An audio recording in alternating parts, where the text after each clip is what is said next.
Hey everybody, you're watching Edified Productions, and today I have a pre-World War II Soviet 50mm. It's an Industar 50mm f3.5, and I agreed to repair this lens blind for $5. I have never seen this lens before, and I agreed to do a repair on it for a friend of mine. He couldn't afford a replacement because all the cheap ones are in Russia, and we all know what's going on there. And this lens was full of fungus, and he wanted that to all get cleaned out, and he didn't know how to do it, or he didn't trust himself to do it. So I agreed to do it for $5. And now, I tried recording this video once before. I wanted it to be a sort of what to look for when you're opening a lens for the first time, or you're trying to disassemble a lens for the first time, and isn't a guide online for it. There isn't a video online of somebody disassembling it, and just basically what to look for when you're disassembling a lens for the first time and you maybe have absolutely no idea where to start. But then I realized that this old rangefinder lens from before the 1930s is not a good candidate to do that with, because it's so very different from everything else you'll ever find. Even my 1970s lenses are completely different for a variety of reasons. So instead, I'm making this its own video, and I'm making the what to look for video next week.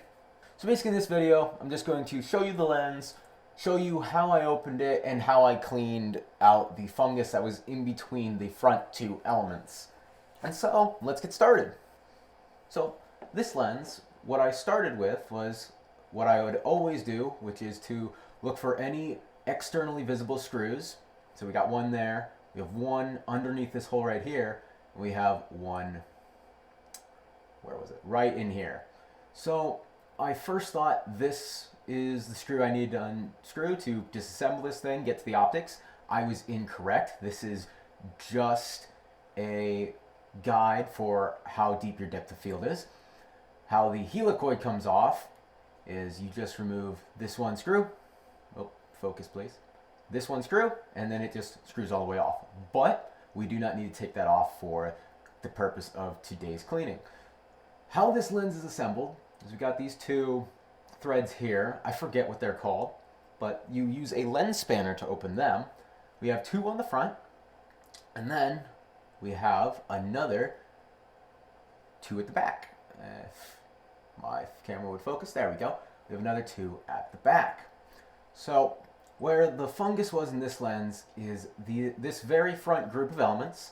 It was in between the two of them, which was not fun, but I did get it all cleaned out successfully. These kinds of, when disassembling a lens group or an element group is very difficult without a clean room, because the moment you pop that open, you allow all sorts of crap from the air around you into the glass, and that is nearly impossible to clean off and then close the group back up. That's why I tried to avoid that, but it was unavoidable with this specific repair. So here we have a lens spanner. You can get these pretty much anywhere that sells photographic anything. Amazon is perfectly fine. I think this one was $20. So what we're first going to do with this lens is we're going to unscrew this outer thread, and that will release the front two elements.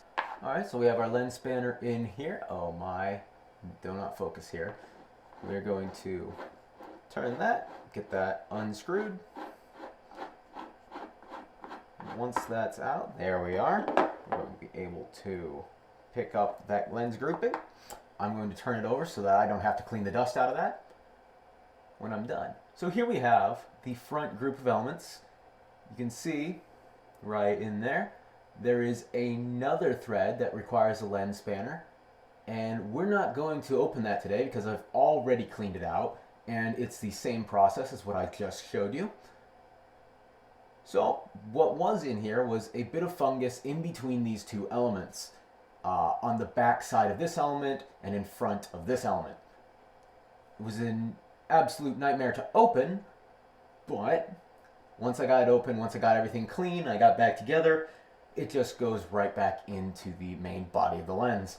Now, These two pieces are both heavily scratched, as in this front element and the rear element, the rear element of the rest of the lens are heavily scratched, so this lens will not produce crystal clear images anyway, even though I've cleaned out all the fungus that was in here. But that's okay with the owner. He can now take decent photos because all that fungus is gone. So I'm going to put this back in. It just plops right in there. And then we gotta catch it on the threads. There we go. And now we can take our lens spanner, which is still set to the right size, and we can just turn it from here. Don't worry, I'm not turning it on top of any of the elements. The bottom of this lens is just metal, so don't worry. And now that's done. So that was just me showing you a quick disassembly, and if I hadn't already cleaned the lens out, I would have also shown you the cleaning, but I can insert footage of that right here. That was me showing you the Industar 50mm f3.5. It was a really easy clean out. It was very simple to disassemble because, well, the elements just slide out on the front, or thread out at the front and thread out on the back. There is no main body of the lens or focusing mechanism to work around. So it was a very simple disassembly and cleaning. Now I can't take any photos with this lens to show you what this might look like. I don't have the proper adapter. I can throw up a few images I got from floating in front of my Canon EOS R, but it will certainly take better images now that all the fungus I showed you before has been cleaned out. So thank you everybody for watching. I hope you enjoyed this kind of peculiar video, and stay tuned for more weird lenses and weird lens problems. Thanks for watching.